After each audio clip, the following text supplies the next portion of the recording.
On va repartir sur Balzac. Pour une fois que j'ai pas à rechercher un auteur, enfin la gueule d'un auteur, parce que je le connais bien. En même temps, je crois que c'est sa seule photo, ou alors c'est juste que j'étais un giga fan de Balzac, mais je ne le savais pas. Après, pour être honnête, j'aime pas mal Balzac. Enfin, quand j'étais en études de lettres, c'était un des auteurs que j'ai le plus lu pour le plaisir, entre guillemets. Maintenant, c'est un peu plus Hugo, mais Balzac, c'était mon premier amour littéraire, on va dire. Chacun ses premiers amours. Moi, c'était Balzac, voilà. Balzac, extrait de La peau de chagrin, extrait et passage. Et le problème de Balzac, c'est qu'il a énormément de bouquins. Enfin, c'est pas un problème, mais c'est quelque chose. Et en fait, il a la comédie humaine, du coup. Et du coup, c'est un peu dur mais ça va être le même problème pour Hugo. C'est un peu dur de le juger sur l'œuvre entière, parce que comme ça évolue, ça change un peu de point de vue. Il y a même en termes de style et tout, ça a un peu évolué. Du coup, voilà. Alors, citation honorée de Balzac, extrait de La peau de chagrin. C'est un peu un long extrait, et en plus, La peau de chagrin, c'est pas forcément son meilleur. Alors, les lois sont des toiles d'araignée à travers lesquelles passent les grosses mouches et où restent les petites. Putain, il disait les termes, hein. Mon père m'a donné un cœur, mais vous l'avez fait battre. Allez. Un homme qui se vante de ne jamais changer d'opinion est un homme qui se charge d'aller toujours en ligne droite, un niais qui croit à l'infaillibilité. Il n'y a pas de principe, il n'y a que des événements, il n'y a pas de loi, il n'y a que des circonstances. L'homme supérieur épouse les événements et les circonstances pour les conduire. S'il y avait des principes et des lois fixes, les peuples n'en changeraient pas comme nous changeons de chemise. Mais attends, mais... ça pressent un banger incoming. Hello Toki, on est sur Balzac. J'essaye d'être assez neutre à son sujet, mais la vérité c'est que je suis un peu biaisé par le fait que je pense que c'est mon chouchou. Non, c'est moins mon chouchou que Jules Verne. Mais cela dit, j'ai relu un Jules Verne récemment et je me suis rendu compte que peut-être que j'étais aveuglé par ma jeunesse à lire Jules Verne et que c'est pas si bien que ça. Mais on y reviendra quand ça sera son tour. Alors, les petits esprits ont besoin de despotisme pour le jeu de leurs nerfs, comme les grandes âmes ont soif d'égalité pour l'action du cœur. Mais il a que des phrases banger de fou. Mais cela dit, c'est pas vraiment son style d'écriture. Enfin, si. Voilà, là on a une phrase un peu plus longue, une citation un peu plus longue.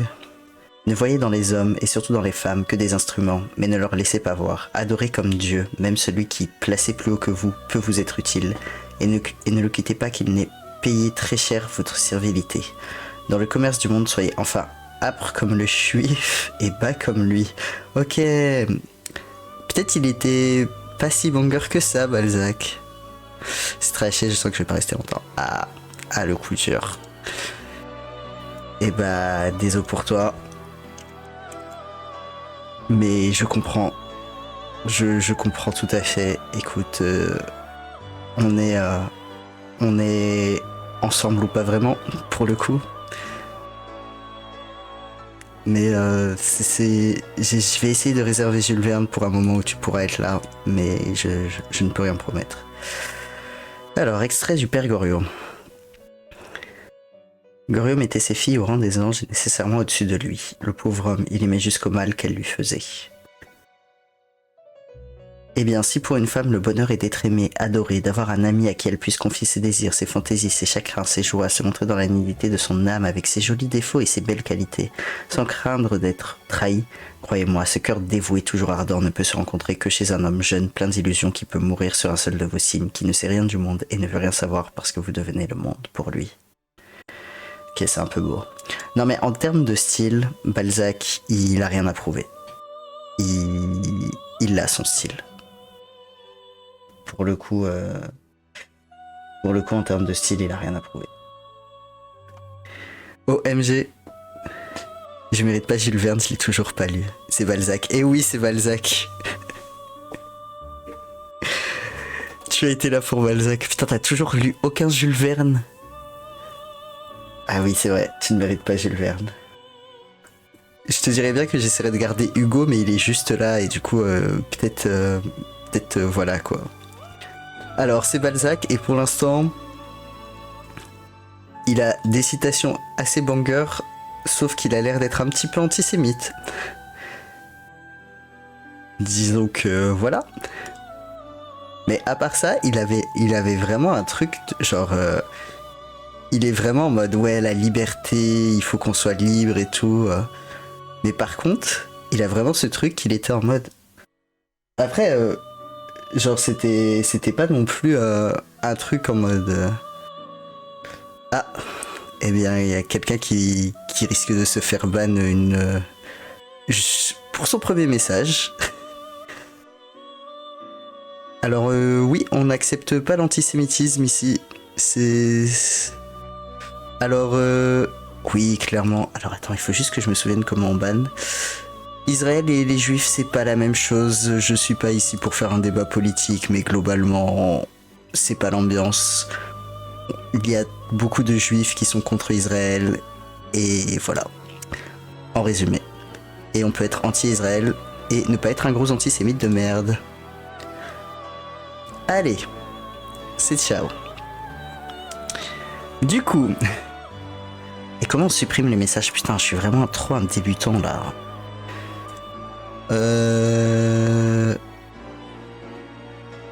Pourquoi je suis un nulos comme ça?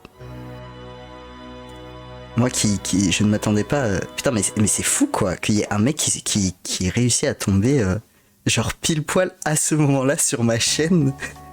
C'est fou, hein. Mais oui, on est d'accord. Quelles étaient les probabilités pour... Putain, mais... Par contre, je suis incapable d'effacer le message. Je peux que l'épingler. Ou y répondre.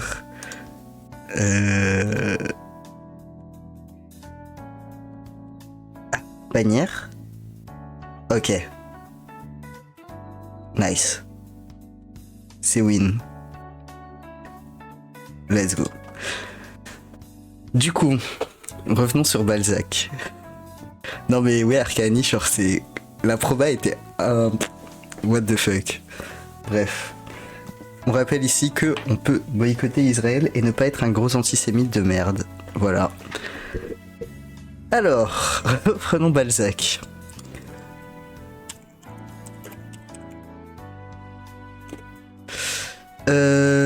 Le problème c'est qu'il y a que des extraits, j'ai l'impression, du Père Goriot et de Peau de chagrin. Et attends, moi, en fait, faudrait que j'aille regarder la liste de toutes ses œuvres. Parce que je me souviens que c'était pas du tout mon préféré. Notamment le Père Goriot que je crois que j'avais lu un peu jeune. Et que du coup, j'étais un peu en mode, wow, mec, t'abuses. Et j'ai rigolé parce que j'ai vu la réponse, enfin, le Balzac Paris. Et j'étais en mode... Parce que je cherchais. Alors, une liste de ses œuvres. Chronologie des œuvres. Les Chouans, La Peau de chagrin. C'était quoi Non mais il a fait que ça? Non mais dans ma tête il y en a.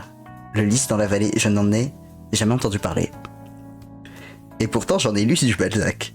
Jamais entendu parler. Mais en fait j'ai lu pas mal les livres des 13. Ah putain mais c'est par année de... Ah oui, c'est vrai qu'il écrivait beaucoup.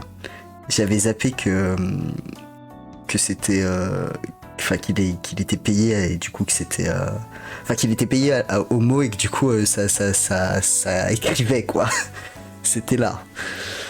Je sais que j'ai lu Les Chouans qui était du coup un de ses premiers qui était, on va dire globalement assez osef pour être honnête. Le Lys dans la vallée.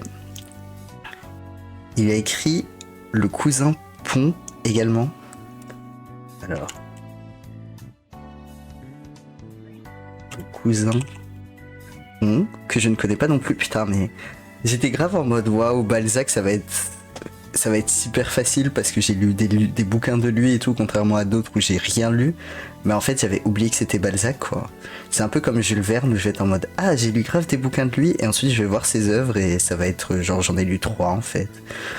La comédie humaine. Ah mais peut-être que j'ai lu des trucs en dehors de la comédie humaine. Non, impossible. Impossible. Je crois que j'ai lu Les Illusions perdues, mais ça me dit pas grand chose. Mais en fait, il faudrait que je vois les livres des 13 de Balzac. Les 13, en fait, c'est tout un truc en mode, il voulait faire 13 personnages qui étaient tous liés les uns aux autres. Et du coup, il devait faire un bouquin chacun.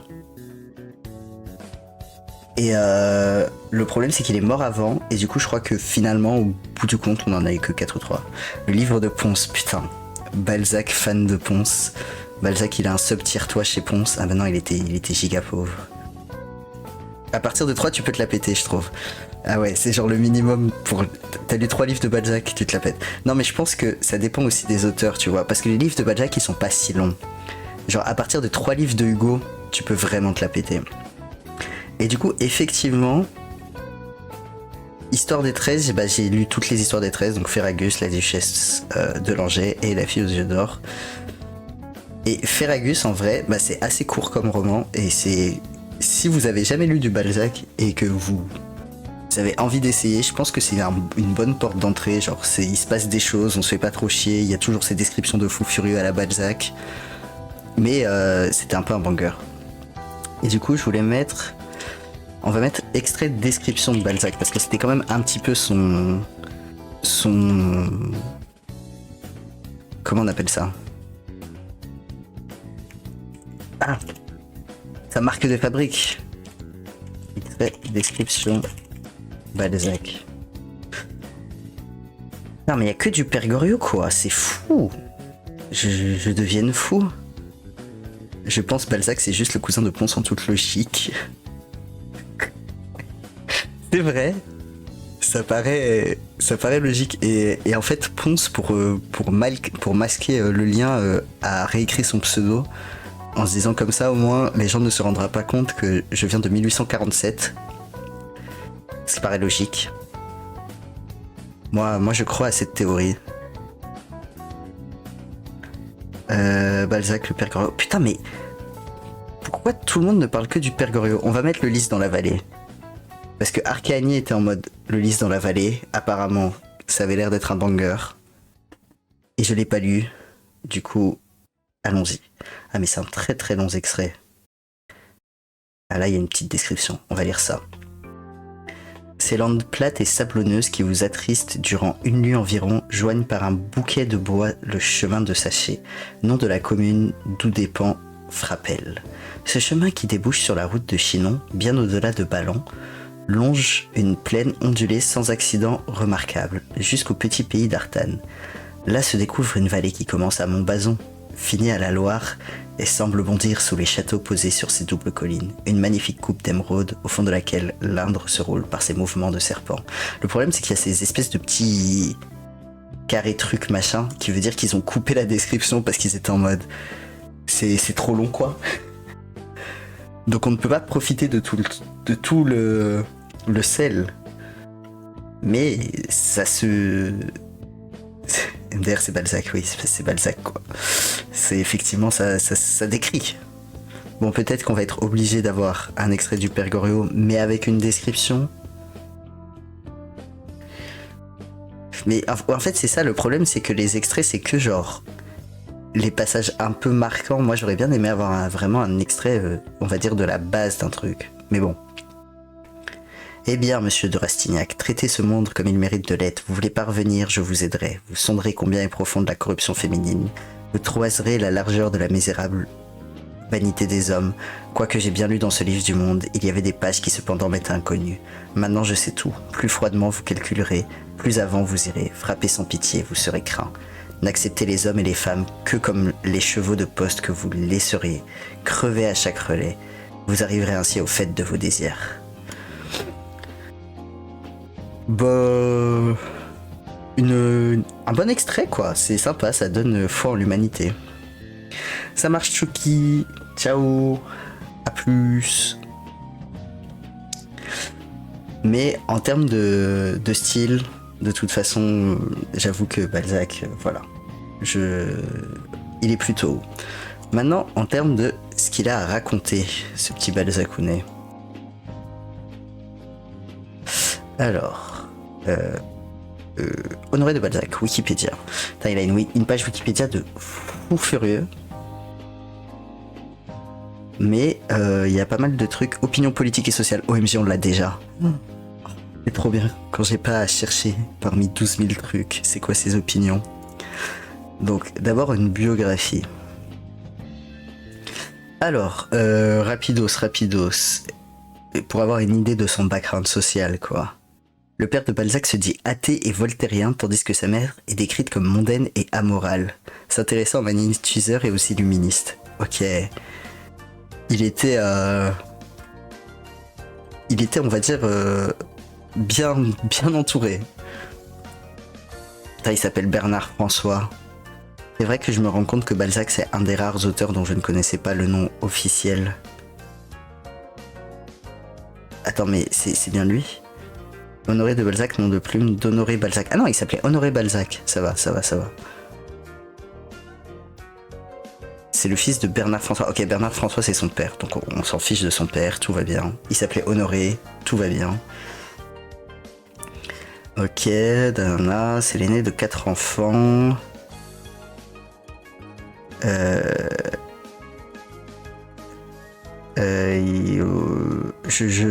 Il a été abandonné par sa mère, par une nourrice quand il était gosse, quoi.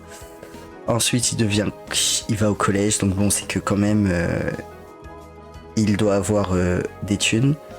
Mais par contre, ouais, il reste 6 ans sans rentrer chez lui. Donc, tu m'étonnes que il lisait à fond. Attends. Ces lectures qui meublent son esprit et développent son imagination ont pour effet d'induire chez lui un espèce de coma dû à une conjonction d'idées. La situation s'aggrave au point que, en avril 1813, les oratoriens s'inquiètent pour sa santé et le renvoient dans sa famille, fortement amaigrie. Attends, mais comment ça? Il a tellement lu qu'il en est tombé malade? Mais c'est une dinguerie. Truc de fou. Mais oui. C'est genre... Mec. Bon, après, ça va, il a l'air d'être ok. Il fait sa vie. Enfin, manifestement, il se remet de son overdose de lecture. Ok, donc il s'inscrit en droit, il fait du droit comme... Ah mais c'est vrai que t'étais pas là la dernière fois, mais j'étais en mode... Il faudrait qu'on fasse un bingo de ce que les auteurs font. Et genre, le truc c'était... s'ils sont pas de Paris, aller à Paris. Faire une carrière de droit ou de militaire. Avoir une maîtresse qui s'en fout d'eux. Et entamer une carrière de prêtre et ne pas la finir. Ok, donc... nanana... Mais oui, c'est un truc de fou, hein. C'est genre vraiment, ils ont tous la même vie. Hein. Ok, donc il finit pas ses études. Tac. Balzac veut pas quitter Paris et veut se consacrer à la littérature, tu m'étonnes. Il s'oriente dans les romans historiques dans la veine de Walter Scott. Walter Scott, c'est un peu... le Balzac historique de l'Angleterre. Ok, nanana, il fait des feuilletons littéraires. Attends. Ah oui, il se crée un pseudonyme et on sait pas ce que c'est, quoi. Signé sous le double pseudonyme Aviergélé Saint-Alme et Auguste le Point de Vin de l'Aigreville. J'adore quand ils inventent des pseudonymes. Je sais pas si c'est là pour Stendhal, mais Stendhal c'était un truc genre, il ne signait jamais de son vrai nom et il avait un truc genre 400 pseudonymes, mais même dans ses lettres, quoi. Il y avait vraiment un truc. Oula. Il collabore genre j'ai vu l'encart et j'étais en mode ah, l'ambiance est moyenne, hein. Une histoire impartiale, il résiste aussi sous pseudonyme un ouvrage sur le droit d'aînesse, sujet qui sera chez lui un thème récurrent. Son père, bah tu m'étonnes parce que c'est l'aîné de sa famille du coup, son père qui avait mis la main sur cette brochure anonyme s'indigna contre un auteur arriéré, défenseur d'une institution périmée et entreprit de le réfuter, ignorant qu'il s'agissait de son fils. Oh le coup dur. Ah c'est digne d'un film quoi. C'est genre, le père de Balzac, il a ramassé ce que Balzac écrivait, il a fait ça c'est de la merde ça. Avec Balzac juste à côté, qui était en mode, tu trouves? Ok. Ok. Alors, nanana, au début il a des œuvres de jeunesse. Ouais, c'est ça. Les premiers trucs que j'ai lus de lui, genre, au début, tu sens que ça va un peu vite, qu'il y a beaucoup moins d'intrigue et tout ça que ce qu'il a écrit plus tard. Désespérant de devenir riche avec une littérature alimentaire qu'il méprise, il décide de se lancer dans les affaires et devient libraire-éditeur. Ah oui, donc en fait, il écrivait... Ah, mais c'est pour ça. En fait, il écrivait pour se nourrir et du coup, il écrivait pas ce qu'il avait envie d'écrire, quoi. Ok, nanana... Il s'apprête à faire faillite. Ah oui, il y a aussi ça. Ils ont plus de thunes à un moment, ils reviennent chez leurs parents. Mais je crois que Balzac avait un peu ce truc qu'il était en faillite constante, quoi. Genre, à chaque fois, il investissait dans un truc, il faisait faillite, il fuyait, bref. Donc il a une énorme dette. Et au lieu de jeter l'éponge, il pousse plus loin l'intégration verticale. Et décide de créer une fonderie de caractère. Cette affaire se révèle également un échec financier. Il coule sous une dette dont le chiffre varie selon les sources jusqu'à 60 000 francs de l'époque. Mais je sais pas combien ça fait 60 000 francs de l'époque. Si je mets genre convertisseur prend 1860 euros. Est-ce qu'il y a quelqu'un qui s'est dit allez. Ouais mais ça c'est les anciens francs. Enfin je veux dire...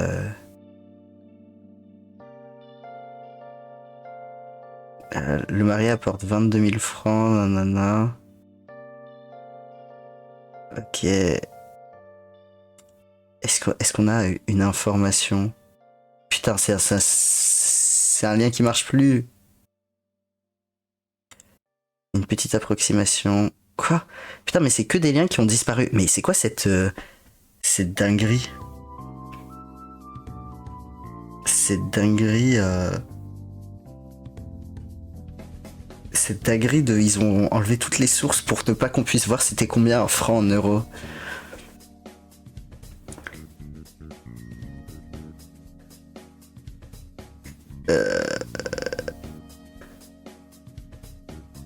Mais après, il y avait quand même écrit là qu'un évêque gagne 1000 francs par an, c'est autant qu'un aiguillon de chemin de fer, donc par an. Et lui, il a une dette de 60 000 francs. Donc, effectivement, ça a l'air d'être un peu beaucoup.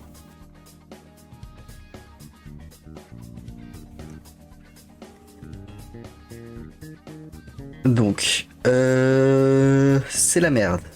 J'aime beaucoup comment, là on arrive à, il a 60 000 francs de l'époque, et ensuite la truc suivante, vers une nouvelle forme de roman. Mec, comment ça une nouvelle forme de roman? T'as 60 000 francs de dette. Alors... Ouais, il s'intéresse aux sciences occultes et tout. Il croit que l'homme a le pouvoir d'agir sur sa propre force vitale et de la projeter hors de soi-même, pratiquant occasionnellement le magnétisme curatif, comme sa mère par l'imposition des mains. Putain, il était... il fait partie des gens qui pensent qu'on peut manifester des choses. Genre, je manifeste le fait que je ne vais plus avoir une dette de 60 000 francs. Il connaît par expérience la force que recèle le roman, mais ne voit pas encore celui-ci comme un outil de transformation sociale. Ah, si j'étais une fois conseiller d'État, comme je dirais au roi, et en face encore, cite, faites une bonne ordonnance, sire, pas cite, sire, faites une bonne ordonnance qui enjoigne à tout le monde de lire des romans. Mais quel forceur. Ok, nanana. Il se détache de Walter Scott. Mais okay, est-ce qu'on peut parler de ces 60 000 euros de... Enfin, ces 60 000 euros, non, ça doit être 1000 fois plus. Parce que si on prend un... Genre, si on prend un SMIC à l'année, donc environ 1400 euros, x 12, on va être autour de quoi? Genre 20 000? Non, pourquoi je suis nul en maths aujourd'hui? 1400 x 12. Non, pas de plus 12. J'étais en mode, ça fait peu. 16 800. Ah si, c'est ça. 16 800 fois... on va arrondir à 17 000. Fois 60. Donc il avait une dette de environ 1 million d'euros. Est-ce qu'on peut parler de sa dette de environ 1 million d'euros? Non? On est en mode non, c'est ok, il voulait manifester les choses, donc manifester sa non-dette. Ok, donc en même temps il travaille à la peau de chagrin qu'il voit comme une véritable niaiserie en fait de littérature, mais où il a essayé de transporter quelques situations de cette vie cruelle par laquelle les hommes de génie ont passé avant d'arriver à quelque chose. Ok, donc c'est marrant parce que la peau de chagrin, lui, il était un peu en mode ouais, c'est pas mon œuf de fou, c'est pas trop ce que j'aime. Genre c'est pas ouf, mais tout le monde est aujourd'hui en mode waouh, la peau de chagrin de Balzac. Nanana. Son héros Raphaël de Valentin s'exprime comme l'auteur lui-même qui veut tout, la gloire, la richesse et les femmes. On y est encore. Balzac dira plus tard que ce roman est la clé de voûte qui relie les études de mœurs aux études philosophiques par l'anneau d'une fantaisie presque orientale, où la vie elle-même est prise avec le désir, principe de toute passion. Ok, donc c'était un peu... donc c'est vrai que c'est central dans son œuvre, parce que du coup c'est le moment où il était en mode ok, ça va être mon style, quoi. Ok, le grand projet de la comédie humaine. Une œuvre colossale et rigoureusement planifiée. Donc voilà, la comédie humaine, en gros, il était en mode très bien, je vais écrire un truc sur des centaines de personnages, sur plein de livres. Il ne le finira jamais parce qu'en fait, il meurt avant. Mais c'était un projet, quoi. Ça se passait là. J'allais dire, de toute façon, il la finit pas comme tous, mais en fait, Proust, lui, il a fini son truc. Donc comme quoi, c'est qu'il a pas assez essayé. Et en vrai, je dis ça sur le ton de la blague, mais c'est pas exactement faux. Parce que Balzac, il aimait quand même bien la vie. Genre, il buvait, il sortait et tout. Même quand il était pas bien, quoi. Alors que Proust, il avait vraiment ce truc de... je suis malade, je vais peut-être mourir bientôt. Il faut absolument que je finisse mon œuvre avant. Et du coup, il était vraiment en full écriture, quoi. Donc... il a réussi à finir son truc. Bon, après, il est mort genre juste après. D'ailleurs, la plupart de ses livres, si ce n'est tous ses livres, ont été publiés post-mortem. Post-mortem, post-homme, plutôt que post-mortem. Mais du coup, il y a un peu de vrai là-dedans. Ok, donc doté du génie de l'observation, Balzac attache une grande importance à la documentation. Nanana, ça, on le sait. C'est Balzac, c'est son style. Il adore les grandes... Mais en vrai, Balzac et Hugo, ils ont tous les deux cette passion pour les descriptions hyper précises et notamment genre limite scientifiques. Ok. L'œuvre est indissociable de sa vie, nanana, ok, Balzac journaliste, bref. Sa dette de 1 million d'euros, elle a genre disparu ou comment ça se passe? Nanana... Balzac était un écrivain d'une fécondité prodigieuse, il pouvait écrire vite, beaucoup et inlassablement, tu m'étonnes. Il m'amena sa santé par un régime épuisant consacrant 16 à 18 heures par jour à l'écriture et parfois même 20 heures quotidiennes. What? Et je vis sous le plus dur des despotismes, celui qu'on se fait à soi-même. Ah mais attends, mais est-ce que je l'ai confondu avec quelqu'un, mais j'avais vraiment cette idée que Balzac, ça buvait, quoi. Après, peut-être j'ai été injuste. Désolé, Balzac, si c'est le cas. Pour soutenir ce rythme, il fait depuis des années une consommation excessive de café qu'il boit concassé à la turque, afin de stimuler sa manufacture d'idées. Ce régime lui était nécessaire pour parvenir à livrer à son éditeur la centaine de romans devant composer la comédie humaine. Aujourd'hui, l'écrivain a remplacé le prêtre, il a revêtu... Ok, donc il est en mode... Maintenant, c'est à moi de montrer le monde. Donc là, il y a écrit que quand même, il écrivait 20 heures par jour, donc il a pas trop le temps de faire des choses. Ce sont souvent les femmes qui ont fait le premier pas vers le romancier et tout. Oui, bon, il a quand même le temps d'avoir des amantes, quoi. Ça va... Putain, et pas qu'un peu, ouais. Wesh, tout. Mais attends, mais au secours. Ok. Est-ce que on arrive à... qu'est-ce qu'il fasse de ces 1 million... sa dette de 1 million ou on saura jamais ce qui se passe? Ah, Pour fuir les créanciers qui le harcèlent, il se réfugie dans un second logement. On y entre qu'en donnant un mot de passe. Il faut traverser des pièces vides puis un corridor pour accéder au cabinet de travail de l'écrivain. Ok. Nanana, il écrit son roman Le Lys dans la vallée. D'accord. Lorsque pourchassé par ses créanciers ou terrassé par la fatigue, il voulait fuir Paris, il allait au château de Saché. Bah, très bien, monsieur ne se refuse rien. Il achète la maison des Jardiers. Mais comment il peut acheter des maisons et des trucs alors qu'il a des dettes de fou furieux?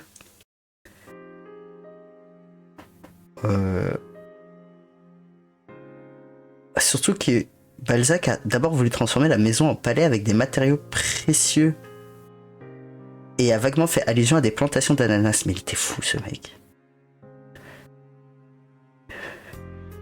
Mais vraiment, je comprends. Ça n'a aucun sens, en fait. Genre, chaque ligne n'a aucun sens avec la précédente. En 1840, recherché pour dette par la garde nationale et par les huissiers. Mais oui!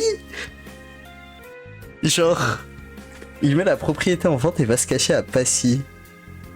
Genre, quoi, qu'est-ce qui... En fait, je comprends même pas comment il a l'argent de faire tout ce qu'il fait. Comment il arrive à avoir autant de dettes, en fait. Genre... Et en plus de ça, c'est pas genre, il a acheté la maison et il était en mode... Ça y est, genre, je vais rembourser mes dettes ou quoi, parce que c'est genre... Il achète la maison dans l'espoir d'y finir ses jours en paix. Mec, t'as des dettes de millions d'euros et t'es en mode... Ah, je vais acheter cette petite maison et sûrement il ne se passera rien de mal. Ok, donc... nanana... Balzac s'installe rue Basse à Passy, nanana, dans la logement à 2 issues, où on est autorisé à pénétrer qu'en donnant un mot de passe. Et bien, il avait vraiment ce délire de je veux un mot de passe, quoi. Elle filtre les visiteurs et n'introduit que les personnes sûres. Genre, pas les huissiers de justice. Ok, nanana... La folie Beaujon ou le dernier palais. Non mais au secours. Il a une idée fixe, exploser la comtesse et aménager pour sa future femme un palais digne d'elle. Mais mec, au secours. Mais quand tu dis il fuit et continue à dépenser, mais c'est vraiment ça. C'est genre il est en mode non mais si je m'en vais, c'est good quoi. Il achète avec l'argent de la comtesse. Bon là au moins on sait de quel argent il est. Avec l'argent de la comtesse de Beaujon. Ah mais putain mais moi je me disais... Ok, il achète avec l'argent de sa femme un truc, mais non, il achète avec l'argent d'une autre femme un truc. Et il la décore avec une splendeur, accumulant meubles anciens, tapis précieux et tableaux de maître. Mais ce travail lui prend tout le temps qu'il devrait consacrer à l'écriture. Mais c'est ça, dans ma tête, Balzac, il écrivait beaucoup, mais... Ok, en fait, c'était par phase, du coup. Ah, Balzac n'a plus le goût d'écrire. Maintenant, il a que le goût de faire des arnaques manifestement. Mais c'est fou qu'on sache pas. Genre, je me demande s'il y a pas quelqu'un qui a fait des recherches en mode mais comment il a eu tout cet argent? Parce que qu'il ait des dettes, d'accord, mais comment il a eu de l'argent à la base? C'est devenu un décorateur d'intérieur. Il était en mode alors là ça sera parfait. Quand les flics viendront m'arrêter, il y aura ce petit tapis sur lequel ils pourront essuyer leurs bottes. Là, pour les huissiers de justice, j'ai mis un petit tableau. Comme ça, ils se diront « Ah, c'est un petit tableau pour nous. » Ok, donc, bref, roman inachevé, il finit par mourir. Fondation de la Société des gens de lettres. Il a beaucoup milité pour le respect des écrivains. Mais putain, ça se trouve, c'est ça. Il est en mode « Ouais, je vais faire une fondation des sociétés des gens de lettres. Donnez-moi de l'argent. » Et ensuite, il utilisait cet argent et il allait s'acheter des maisons. Putain, dans une association dans laquelle j'étais en fac, il y avait les trésoriers qui avaient chopé genre 4000 € dans la trésorerie pour se payer des vacances. Je sais plus si c'était au Portugal ou en Espagne, un truc comme ça. Mais genre une dinguerie du genre.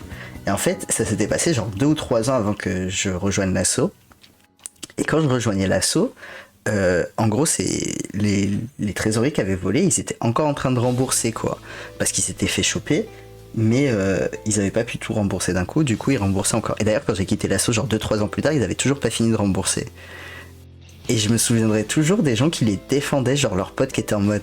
Genre, notamment une meuf à qui j'avais dit, mais c'est fou, enfin, qu'ils aient volé.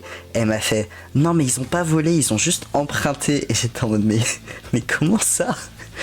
Genre, en fait, tu chopes pas de la thune dans la caisse d'une association.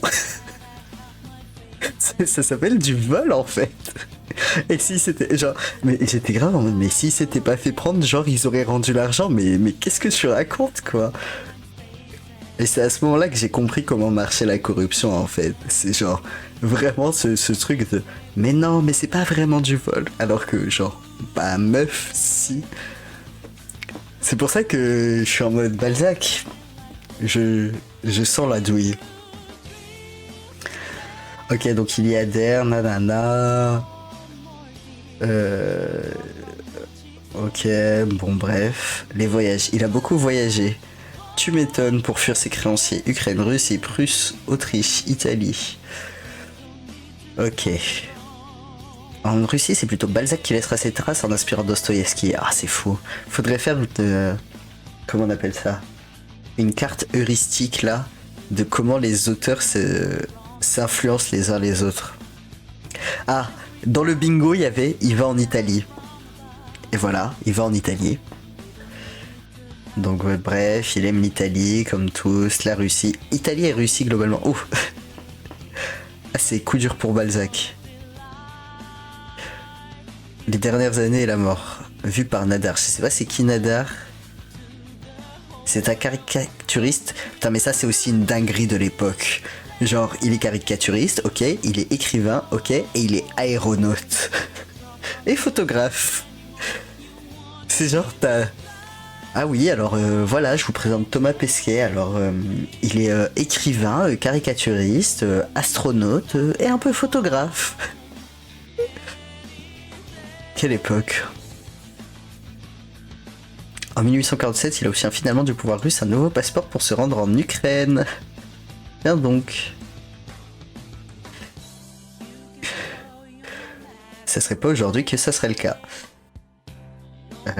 L'Académie française a écarté sa candidature, comme toujours. Bref, ah oui, il y avait ça. L'auteur se fait recaler de l'Académie française. Il attrape un gros rhume en Ukraine qui évolue en bronchite. Il doit rester en repos de nombreux mois. Ok. C'est sympa le fait qu'il y ait quelqu'un qui l'ait dessiné alors qu'il était en train de crever. Genre, bonne ambiance quoi. T'es là, t'es en train de mourir et y a un mec à côté qui est en mode ah, bougez pas. Ah, ouais, de toute façon, vous êtes presque mort donc c'est ok. Bon. Ok, là, il retourne à Paris, il meurt là-bas globalement. Il laisse à sa veuve une dette de 100 000 francs. Celle-ci accepte toutefois la succession et continue de verser à Balzac une rente viagère. À la mère de Balzac une rente viagère conformément au testament qu'il avait laissé. 100 000 francs. Non mais attends. C'est une dinguerie. Il était à 60 000. Après, c'est une dinguerie que ça soit pas plus. Parce qu'il était à 60 000 genre en début de carrière quoi.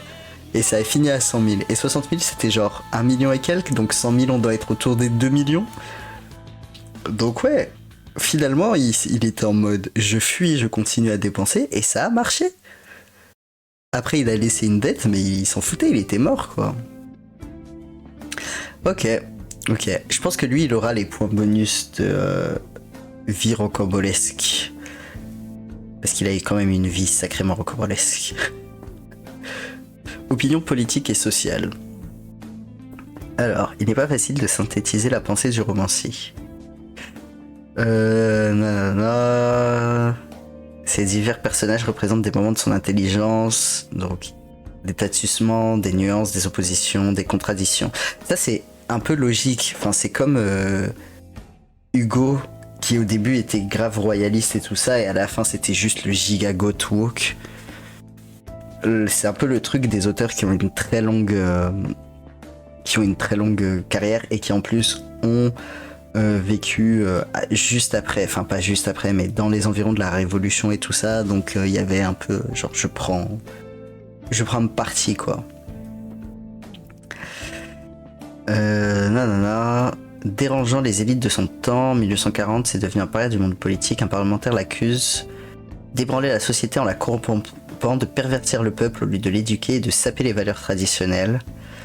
Et oui, et il paraîtrait que depuis que les jeunes lisent Balzac, ils font des attentats. Il est...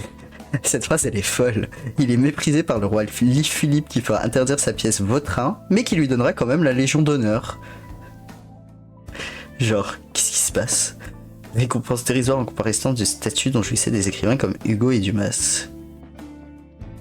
Ok, donc il est écarté des aristos parce qu'ils sont en mode ils donnent une mauvaise image de nous. Il inquiète les bien-pensants qui le voient comme une réincarnation de Satan et un danger public en raison de ses idées révolutionnaires. Il est rejeté par la droite aussi bien que par la gauche. Est-ce qu'il était trop de gauche pour la gauche? Balzac, c'était peut-être un petit banger. Alors, régime politique, critique des royalistes, il est d'abord libéral. Nanana. Il affiche ensuite des opinions légitimistes, donc ça veut dire pour le roi. Mais non. Il a développé ses opinions monarchistes et catholiques dans le journal Nanana. Son royalisme n'est dès lors plus douteux. Oh, putain, du coup, il est royaliste. Ok. Enfin, il est royaliste pendant un temps, au moins. Nanana. Il fait reposer sa doctrine sociale sur l'autorité politique et religieuse en contradiction totale avec ses opinions d'origine. Ouais, j'avoue, genre, tout ça lui sort. Et qu'est-ce qui se passe? Et bah, il y a quelqu'un qui lui dit d'ailleurs, mec, tu déconnes. Ok, des opinions très conservatrices. On est en 1833. Le droit d'aînés, c'est tout. Le meilleur régime politique est celui qui produit la plus grande énergie qui s'obtient en concentrant l'autorité de l'État, se disant en faveur d'un pouvoir absolu.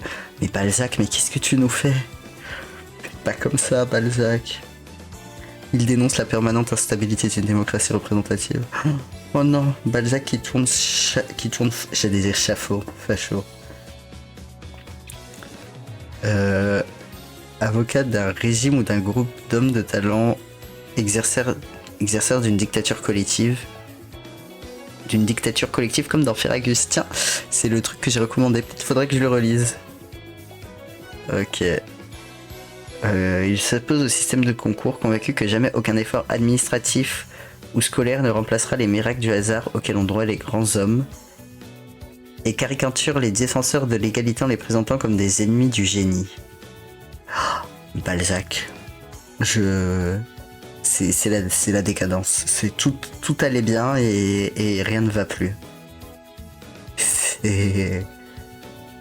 En plus, quand j'ai vu qu'il s'opposait au système de concours, j'étais en mode, ok, genre il est en mode, oui, c'est injuste parce que voilà, selon ton origine sociale et tout, genre Bourdieu avant l'heure, mais non, quoi, c'est même pas ça. C'est un peu terrible. Alors, sur le plan économique, mais là, plus j'avance, plus je me dis, c'est... Où allons-nous, quoi? Alors, il défend la liberté de travail, la liberté d'entreprendre, la liberté de la presse. À la liberté d'entreprendre, il en a utilisé, quoi. Il insiste sur l'importance de l'économie et le développement du commerce. Mais mec, t'avais 100 000 francs de dette. Cette importance qu'il rattache à l'économie plus qu'à la politique le rapproche de Marx. Quoi? Le critique marxiste voit dans Illusion perdue l'épopée tragicomique de la capitalisation de l'esprit. Ouais, mais lui, il disait quoi? Le pays qui rendra tous les autres ses tributaires sera celui qui proclamera la liberté commerciale. Il se sentira la puissance manufacturière de tenir ses produits à des prix inférieurs à ceux de ses concurrents. Ça a l'air d'être plutôt un gros libéral de ses morts. Il propose même... Nanana, de publier un feuilleton intitulé Peine de cœur d'un vieux millionnaire. Mais au secours. Attends, mais c'est qui Fourier? Philosophe français, fondateur de l'école sociétaire. Je sais pas pourquoi, je sens que ça va pas être un banger. Ah, quoique, il serait considéré par Karl Marx et Friedrich et Engels comme une figure du socialisme critico-utopique. Ah, donc en fait, si. C'est quoi ces idées?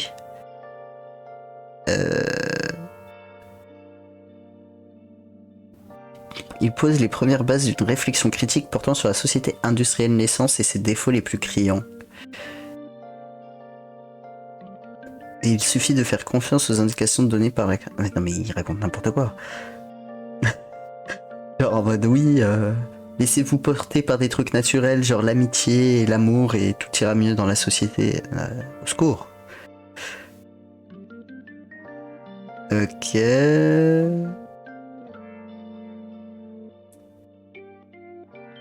Ok. Mais il développe une sorte d'idée que chaque individu œuvre dans de multiples groupes fréquentés successivement dans la journée. Les groupes principaux sont appelés des séries. L'intégration dans les groupes est réalisée en toute liberté et par choix réciproque. Ok. Bon, ça a l'air d'être un semi-banger. Mais c'est très bizarre. Ok. On fabrique pour le compte de l'État, nous serons tous usufruitiers de la France. On y aura sa ration comme un vaisseau et tout le monde y travaillera selon ses capacités. Ok, donc il défend... Mais en fait, c'est... il défend un truc communiste. Mais c'est totalement opposé aux idées de Balzac, quoi. Du coup, what the fuck. Ok, Balzac expose ses convictions politiques et sociales. Nanana. Alors, il rappelle que le pouvoir en place n'existe que par et pour le peuple, et que l'intérêt général doit l'emporter sur l'intérêt particulier. Ok, mais pourquoi... Enfin, mais j'ai l'impression que ces idées politiques sont très... Il jette un dé, il est en mode ok, parce que... Bon, là on est en 1840, et genre c'était plus vers 1833.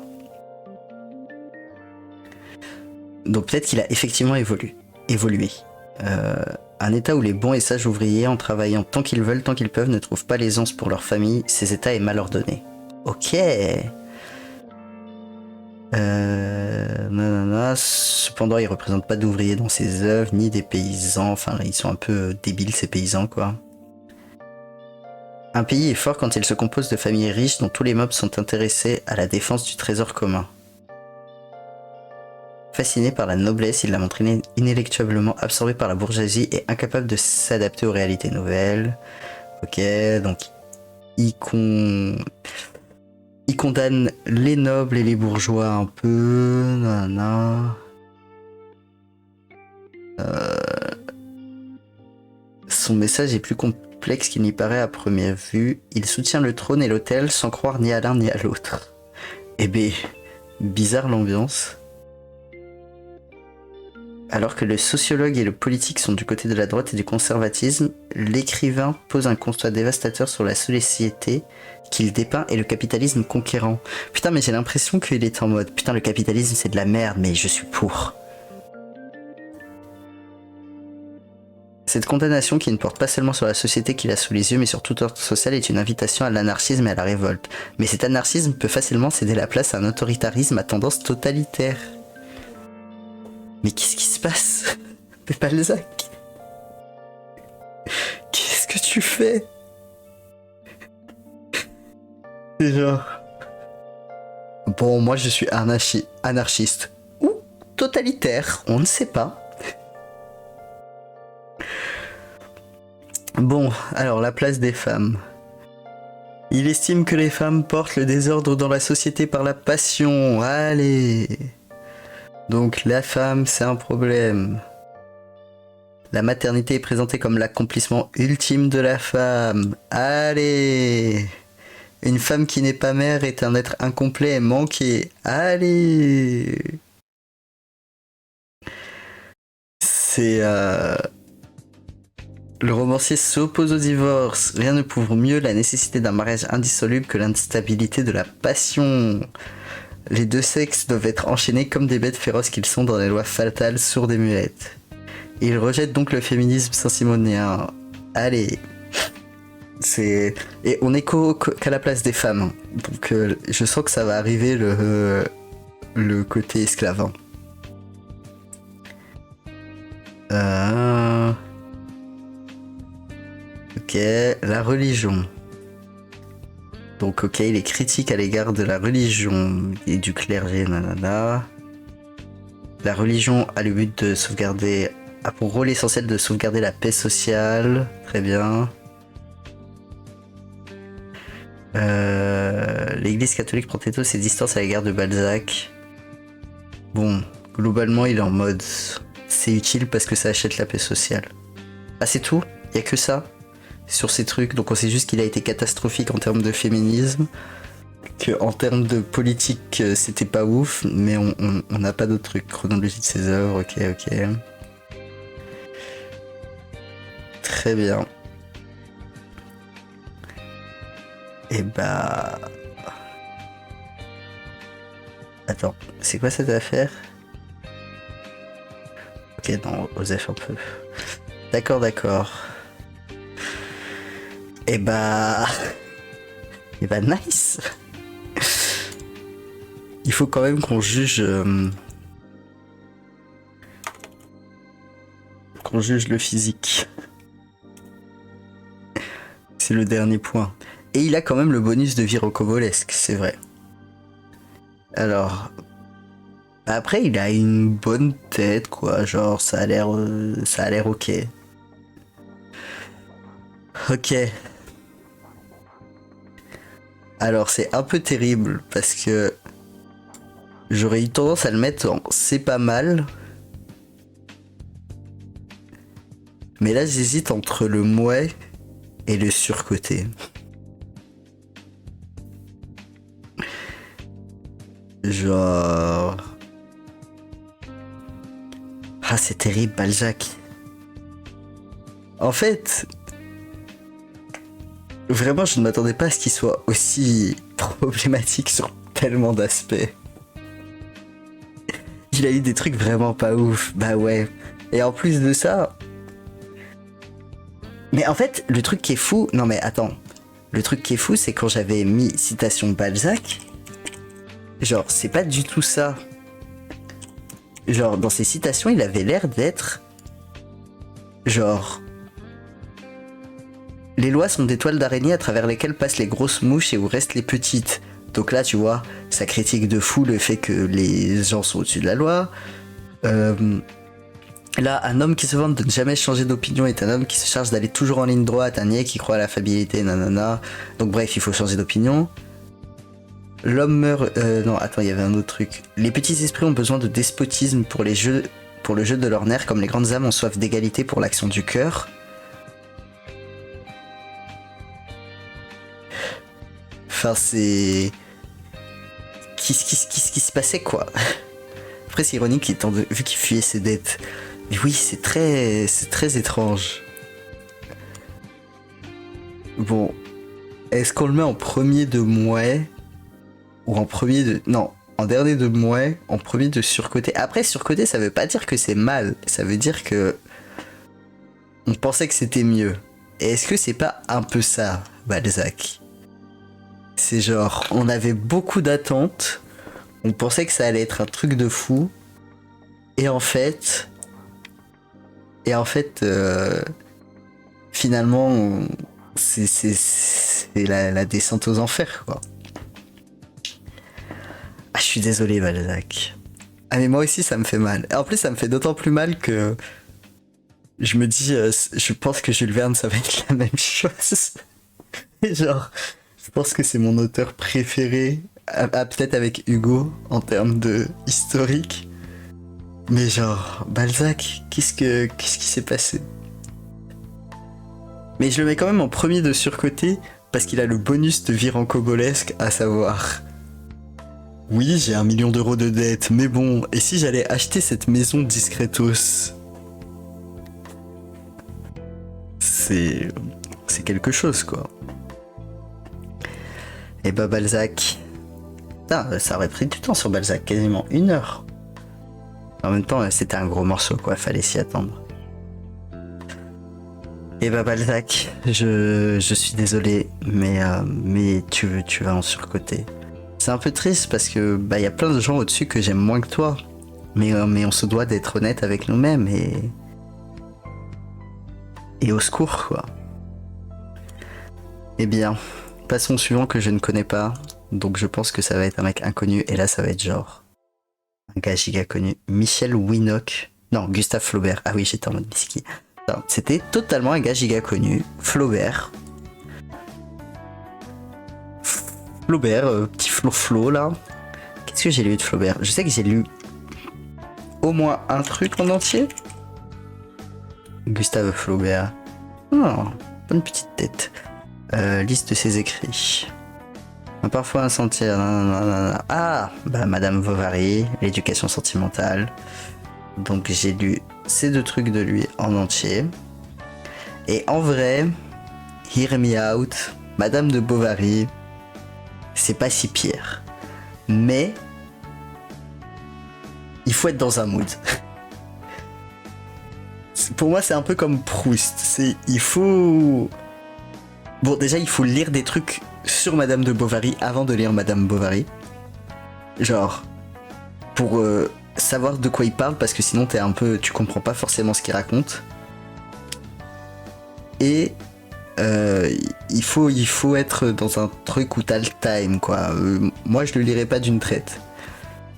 C'est marrant, il a une liste de ses écrits, une liste de ses lettres à la municipalité de Rouen. Genre, qu'est-ce qu'il a dit à la municipalité de Rouen? Oui, excusez-moi, vos rues, elles sont un peu étroites. Moi, j'aimerais qu'il y ait un peu plus de pistes cyclables parce que je fais du vélo. Non, vu sa tête, c'est plus... Ouais, je trouve qu'il y a un peu trop de pistes cyclables. Où sont passées nos voitures? Est-ce que ça existait même à l'époque, les voitures... pas à chevaux, quoi? Attends. D'un coup, je dois voir. Invention de la voiture à moteur. Histoire de l'automobile. La voiture à moteur en 1777. Et lui, il est de quand? 1821. Ça existait. Il pouvait se plaindre. Ok. On va commencer par des extraits de Flaubert. Mais après, comme Flaubert, c'est un mec qui prend son temps. Les extraits, ça va sûrement lui donner... le mettre dans une meilleure lumière. Parce que c'est comme Proust, quoi. Genre, Proust, tu lis un roman en entier, c'est genre... Oh, c'est Proust. Mais tu lis une phrase ou un extrait et t'es en mode... Waouh, c'est quand même bien écrit, bien dit. As-tu vu cette page entière sans aucun point et à peine 2 virgules? C'est fou. Bon.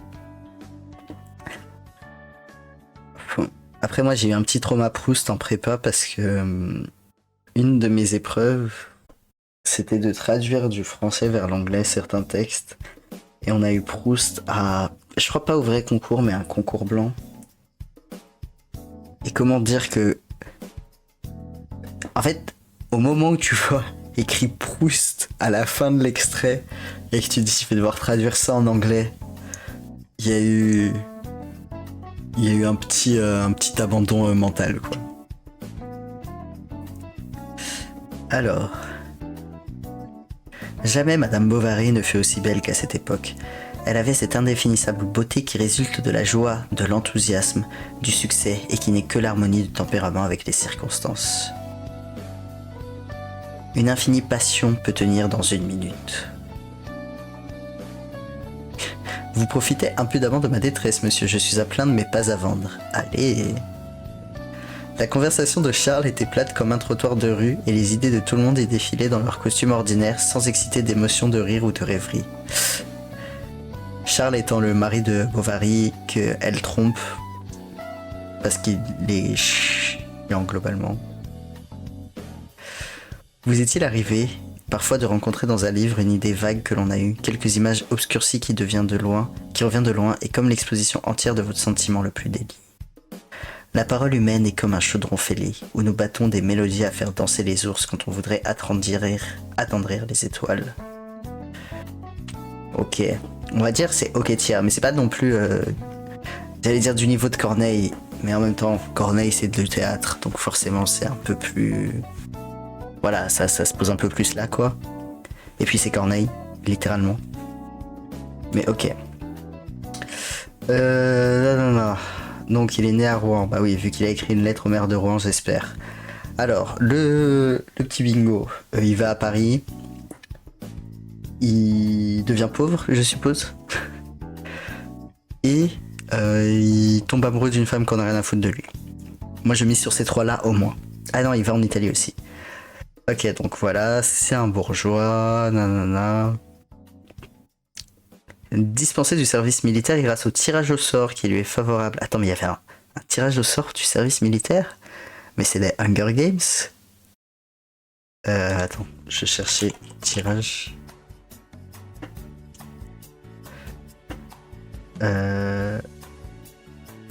Les miliciens provinciaux dont le nom a varié ont souvent été désignés par tirage au sort. Putain, mais c'était littéralement Hunger Games, mais pour l'armée, quoi.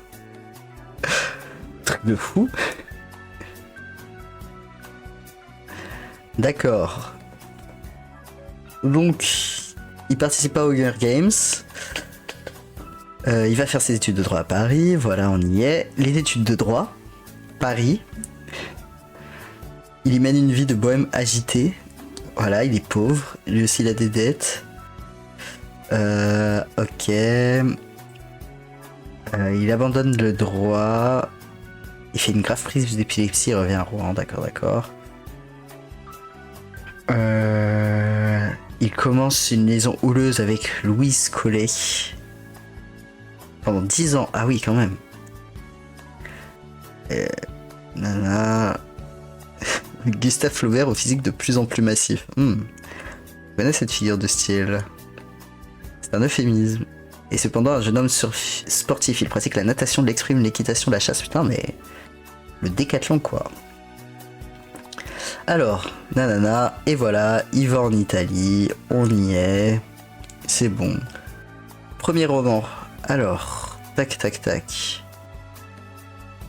Madame Bovary. Putain, son premier roman, c'est Madame Bovary. Et il achève ce roman réaliste et psychologique. Après 56 mois de travail.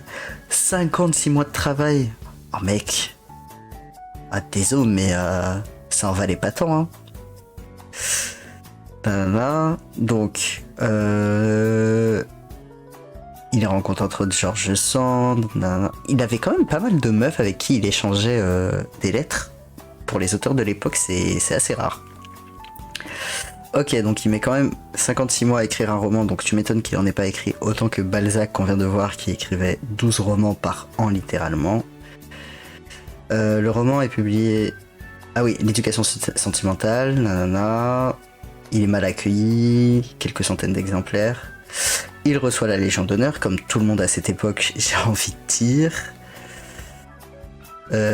Ok. Difficultés financières, problèmes de santé, et il meurt à 58 ans. D'accord. Ok, alors ces idées politiques, est-ce qu'on a ça? Non. Lignée du roman réaliste. Esthétisme. Un regard ironique et pessimiste sur l'humanité fait de lui un grand moraliste. D'accord. Madame Bovary, Salammbô, l'éducation sentimentale. Putain, mais il n'y a pas... Il n'y a pas du tout ces... Il s'est pas positionné sur aucun sujet de société, c'est fou. Normalement, à cette époque, ça se positionnait de dingue, quoi. Surtout qu'il a quand même dit qu'il rencontre pas mal d'autres gars qui, eux, se positionnaient.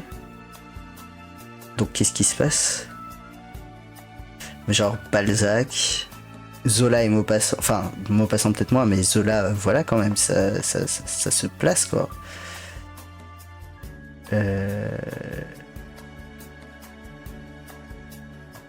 Oh, le lien avec Balzac.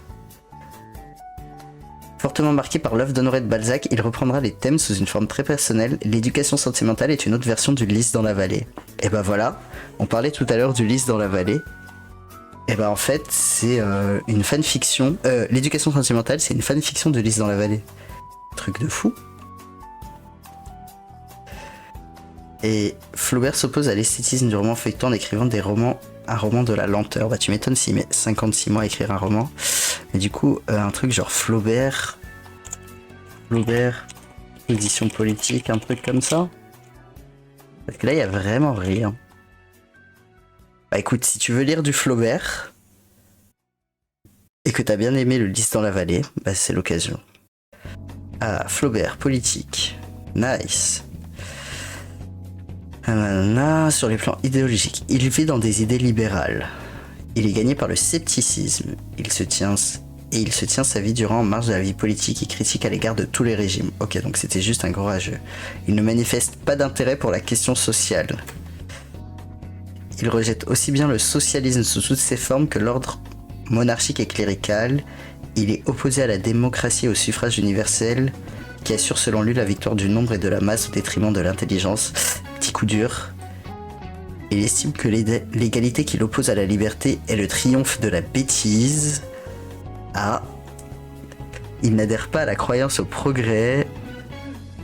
Il prône un gouvernement de mandarins, une aristocratie légitime, d'hommes exerçant le pouvoir au nom du savoir. La politique sera une éternelle niaiserie tant qu'elle ne sera pas une dépendance de la science. Bah, il est attrapé malgré lui par la politique. Parce que bah, Madame Bovary, voilà, ça fait un peu scandale et tout. Et du coup, il est en mode oh là là, pourquoi est-ce qu'on m'attaque sur mon roman? Ok, là, l'éducation fondamentale.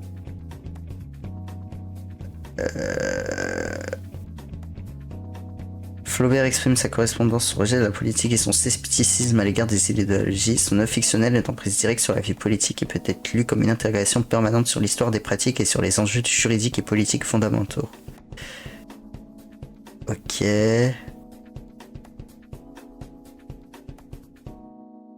D'accord. Bon. Globalement, ça avait l'air d'être pas un mec très très ouvert sur le changement, quoi. Ok. Tac tac tac. Bon. Et physiquement, Flaubert, il ressemblait à quoi? Est-ce qu'il avait une bonne petite tête? Je ne me base pas uniquement sur ça. Flaubert, en majuscule. Alors, Flaubert. Il n'y a que... Et c'est ça un peu le problème de l'époque. C'est qu'il y a souvent un peu une seule photo reprise, enfin une seule peinture / photo reprise des milliers de fois. Ça c'est Baudelaire, qu'il était pote. Et d'ailleurs qu'on va peut-être faire ensuite. Flaubert, bah physiquement, il a une belle moustache quoi. Ça se met là, mais c'est pas, il est pas exceptionnel. Est-ce que Flaubert, il irait pas aussi dans surcoté? Au sens où, de ce qu'on a vu, bon, son style d'écriture ça va, genre ça se lit assez ok, mais il est quand même beaucoup inspiré, enfin il a pas non plus inventé un truc genre à la Zola en mode le naturalisme et tout ça, il est dans une certaine lignée qui existait plus ou moins déjà avant lui, même si il a repris l'idée du roman psychologique, mais Balzac faisait déjà du roman psychologique quoi, donc c'est pas lui qui a inventé ça. Et en termes de cotage, enfin l'éducation sentimentale et Madame Bovary, c'est quand même le truc qu'on a un peu tous été obligés de lire à l'école. Et en termes d'avis politique et tout ça, il était pas ouf quoi. Du coup, j'aurais tendance à le mettre en surcoté. Là. Et en plus, il a même pas une vie rocambolesque comme Balzac pour le sauver. Genre, il a juste été un peu malade sur la fin, mais il a pas eu genre ouais, j'ai 1 million de dettes et je m'en fous, il suffit que je déménage et ma dette sera oubliée quoi. Donc, je le mettrais là, en deuxième de surcoté, ouais, à peu près. Ok. Est-ce qu'on a le temps de s'en faire un petit troisième comme ça? Le problème, c'est qu'on peut pas faire Victor Hugo maintenant, ça va être trop long. Je pense qu'on puisse faire Jules Verne non plus. Je crois que ça, c'est Émile Zola. Alors, je vérifie, mais c'est quand même très la vibe de Émile Zola. Oups.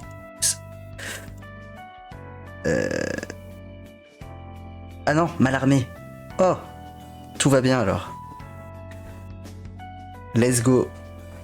Je pense qu'on peut se faire un petit Mallarmé. Et du coup, la prochaine fois, ça risque d'être. En fait, on n'arrive que dans des grands noms là, parce que ça va être Victor Hugo, Jules Verne, Proust, Rimbaud, Baudelaire. C'est-à-dire que... Ah, et c'est lui Zola. Dans ma tête, Zola, il a vraiment... Enfin, c'est plutôt Big Brother, dans 1984 de George Orwell, il a la tête de Émile Zola. Et je sais pas pourquoi, c'est vraiment terrible, mais dans ma tête, c'est... à chaque fois que je lis... 1984, je le lis pas tous les jours, mais à chaque fois que je l'ai lu et à chaque fois que je vois des extraits de la description de Big Brother, j'imagine Émile Zola. Ce qui est un peu terrible pour Émile Zola, quoi. Qui n'a rien demandé à personne, le pauvre. Et voilà, c'était le Confidence Time. Mais c'est parce que je crois qu'il précise dans sa toute première description qu'il a genre une giga moustache ou un truc comme ça, Big Brother. Et que du coup j'étais en mode, ok, Émile Zola. Mallarmé. J'espère qu'il n'ira pas en guerre vu qu'il est Mallarmé. Citation extrait. Citation de Stéphane Mallarmé. Alors, je crois que Mallarmé, de mémoire, j'ai peut-être lu un bouquin de lui. Mais après, il peut pas vraiment être dans ce surcoté. Merde. Parce que il est pas très coté. Ne t'attendais pas à Émile Zola, Big Brother? Bien, voilà. Désolé. Alors, Mallarmé, nanana, je vais voir ses œuvres d'abord. Nanana, les dieux antiques, sur divagation. J'ai l'impression de n'en avoir vu aucun en fait. Donc peut-être que je me suis totalement gouré. Ah mais c'est impossible. J'ai dû lire des extraits. Mais c'est parce que c'est un poète, c'est ça. Donc ça se trouve c'était pas une œuvre entière. Tout s'explique. Mallarmé, j'ai lu quelques-uns de ses poèmes, mais je me souviens plus. Ouais, c'est un peu... Alors j'allais dire un truc terrible. J'allais dire, ouais, Mallarmé, c'est ça, c'est un peu le poète oubliable. Désolé à tous les fans de Mallarmé. Je vais taper Mallarmé poème. Son premier poème, il s'appelle Angoisse. I can relate. Je ne viens pas ce soir vaincre ton corps, ô bête. En qui vont les péchés d'un peuple ni creusé? Dans tes cheveux impurs une triste tempête, sous l'incurable ennui que verse mon baiser. Je demande à ton lit le lourd sommeil sans songe, planant sous les rideaux inconnus du remords, et que tu peux goûter après tes noirs mensonges, toi qui sur le néant en sais plus que les morts. Car le vice, rongeant ma native noblesse, m'a comme toi marqué de sa stérilité, mais tandis que ton sein de pierre est habité, par un cœur que la dent d'aucun crime ne blesse, je fuis pâle d'effet hanté par mon linceul, et en peur de mourir lorsque je couche seul. C'est joli, mais c'est de la poésie. Et la poésie, c'est souvent très très joli. Sauf la poésie du mec de la dernière fois là que personne connaissait, Corbière, et qui avait fait un seul recueil de poèmes, et on était en mode pas incroyable. Mais lui, pareil, il pouvait pas être en surcoté vu qu'il était pas coté. Brise marine, ok.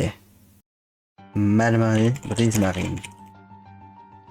Je pense que ça devrait être un poème qu'on devrait réciter plus souvent, notamment dans les manifestations de genre le Rassemblement National, au hasard.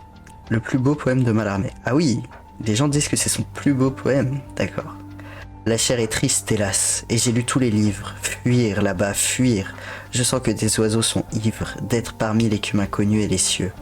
Rien, ni les vieux jardins reflétés par les yeux, ne retiendra ce cœur qui dans la mer se trempe. Oh nuit, ni la clarté déserte de ma lampe sur le vide papier que la blancheur défend, et ni la jeune femme allaitant son enfant. Je partirai, steamer balançant ta mâture, Lève l'ancre pour une exotique nature.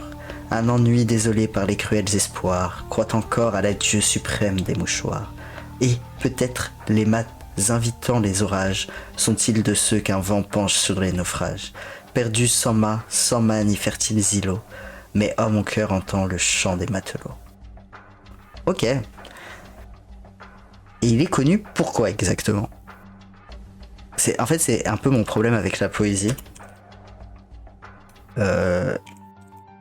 C'est que comme j'en connais pas super bien, enfin comme je m'y connais pas de ouf en poésie, ça fait que ça me parle beaucoup moins que le théâtre ou le roman que je connais beaucoup mieux. Et du coup, je préfère souvent, quand je découvre un poème, genre le lire une fois, aller voir une interprétation et le relire et être en mode d'accord. Alors, donc c'est un poète symbolique. Bon, déjà c'est pas mes poèmes les préférés, mais c'est toujours mieux que Corbière, bref. Et du coup, l'ennui, le voyage, un fort sentiment d'ennui et de vide, ok. Rejet du lien familial et quotidien. Il est où le poème? Il est pas là. Brise marine. Pour l'avoir à côté pour voir quoi. Brise marine. J'ai lu tous les livres, je veux fuir. Ok, donc je veux prendre l'eau et tout. Enfin, je veux prendre la mer, je ne peux pas prendre l'eau. Ok.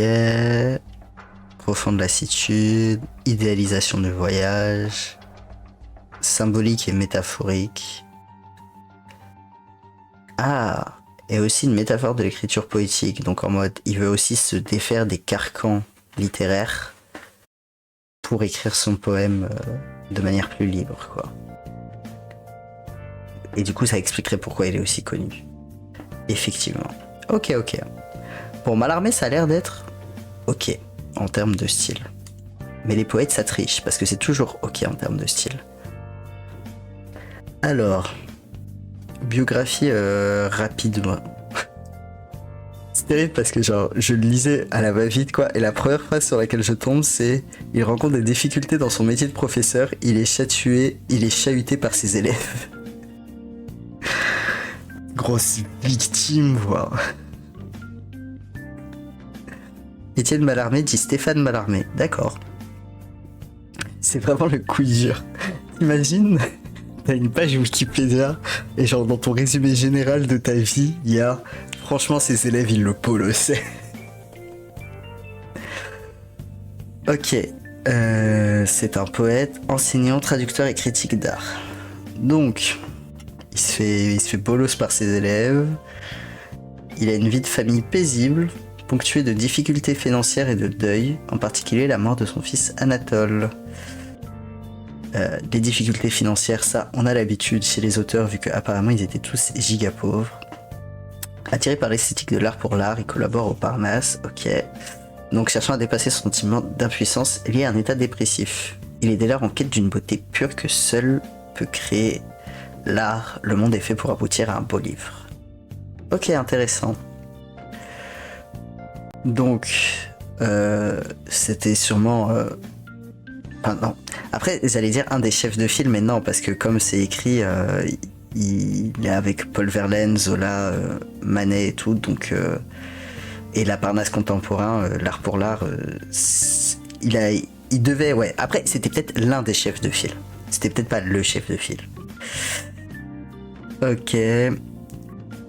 Ouais, en fait, il est un peu mis au second plan. Ouais, en fait, c'est ça. C'était pas forcément le...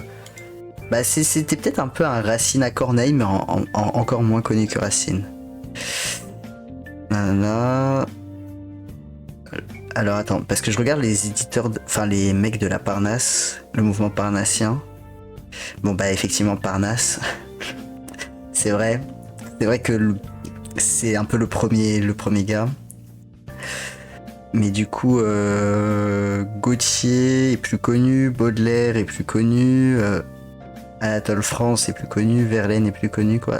Il était dans le groupe, mais clairement c'était pas le meneur, quoi. Après, c'est pas grave de pas être le meneur. Mais du coup, forcément, son impact est moins fort. Ouais, Verlaine, tout ça, effectivement. Il se fait appeler Stéphane dès sa naissance. Comment ça, il se fait appeler Stéphane dès sa naissance? Genre, il naît, il est en mode non, mais en fait, ne m'appelez pas Étienne, appelez-moi Stéphane. Bon, j'imagine que ça veut dire dans sa jeunesse, ou alors ça veut dire que ses parents l'avaient appelé Étienne sur le papier, ensuite ils ont changé d'avis, ils ont fait ah non, mais Étienne ça craint, viens, on l'appelle plutôt Stéphane. Bizarre. Bon, il naît à Paris, donc il aura pas l'anecdote de je vais à Paris. J'y crois. À quelle théorie? À celle où il sort et il est en mode appelez-moi Stéphane, ou à celle où ses parents lui disent non, putain, Étienne, on était bourré, trop la mer. Trop la merde. Ok, il est proche de sa sœur, qui meurt subitement à l'âge de 13 ans, coup dur. Ils ont fait une oupsie. Ouais, un petit oupsie. Oh non, on a appelé notre gosse Étienne alors qu'on voulait l'appeler Stéphane. Bon, ça arrive. Ok, donc il compose ses premiers poèmes adolescents, voilà, inspirés de Gautier ou des Fleurs du Mal de Baudelaire. Donc, clairement, il suit le mouvement, mais il n'est pas instigateur. Non, il publie quelques poèmes, réformé du service militaire. Ah, lui, il a pas gagné au Hunger Games militaire.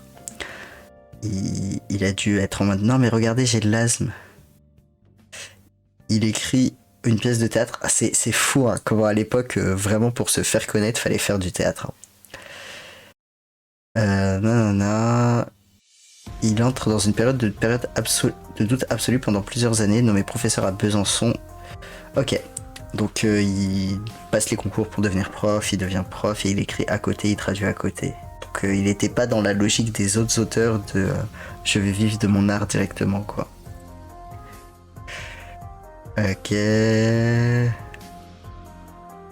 écrit des poèmes globalement. Regarde sur son œuvre.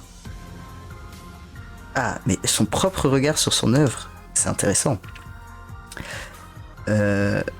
En lisant Hegel, Mallarmé a découvert que si le ciel est mort, le néant est un point de départ qui conduit au beau et à l'idéal.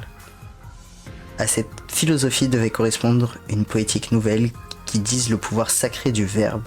Par le rythme, la syntaxe et le vocabulaire rare, Mallarmé crée une langue qui ressuscite l'absence de tout bouquet. Ok, donc le poème devient un monde renfermé sur lui-même dont le sens naît de la résonance. Donc c'était vraiment dans une logique de le monde n'a pas de sens, du coup je veux que mon poème il ait un sens en soi. C'est un parti pris, mais du coup je sens qu'en politique ça va être pas ouf. Son œuvre est alors celle de l'absence de signification qui signifie davantage, et le poète cherche à atteindre les splendeurs situées derrière le tombeau. Effectivement, ça avait l'air de penser plutôt à la mort. Ok. Influence et amitié, Edgar Allan Poe, tout ça, traduction de l'anglais. Il y a que ça. Ouais, on sent que c'est pas un gros morceau. Ok. Et les idées politiques de Mallarmé. Mallarmé politique. Mais le problème des gens de la Parnasse et des poètes et de tout ce genre de gens, c'est qu'ils vont être en mode je n'ai aucune idée politique, tout cela me dépasse. André Mallarmé. Putain, mais il y a eu plein de Mallarmé qui ont été politiques. Mallarmé, la politique de la sirène. Ok, c'est un résumé. Dans ce bref essai, Jacques Rancière affirme: Mallarmé n'est pas un auteur hermétique, c'est un auteur difficile. Je suis d'accord qu'il y a plus hermétique que lui.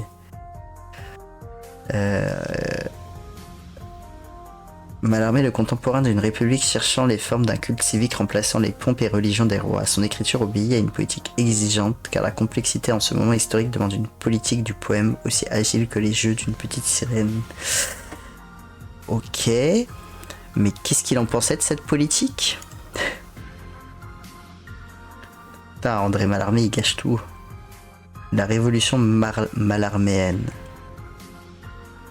Est-ce que c'est le bon Mallarmé? Maintenant, j'ai trop peur qu'on ait un truc...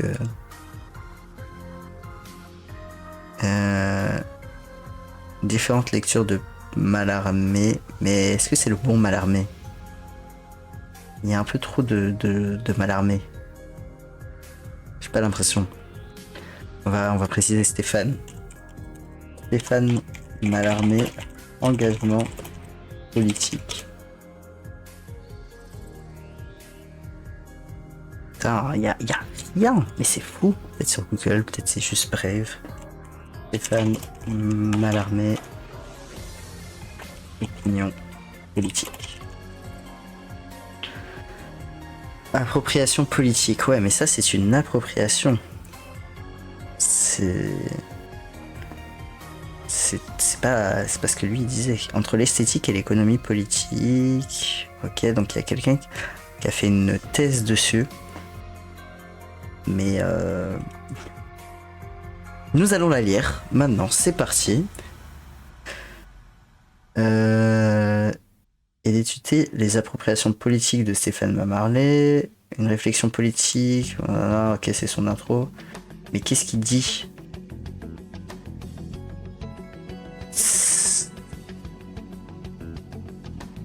Mallarmé devait être pour les Telculiens à la fois un objet de réflexion privilégié et de critique. Ça marche, ciao. Je sais pas c'est quoi un Telculien. Mais... Alors... Mais au secours. L'audio-maoïsme des Telculiens. Tel quel. Non.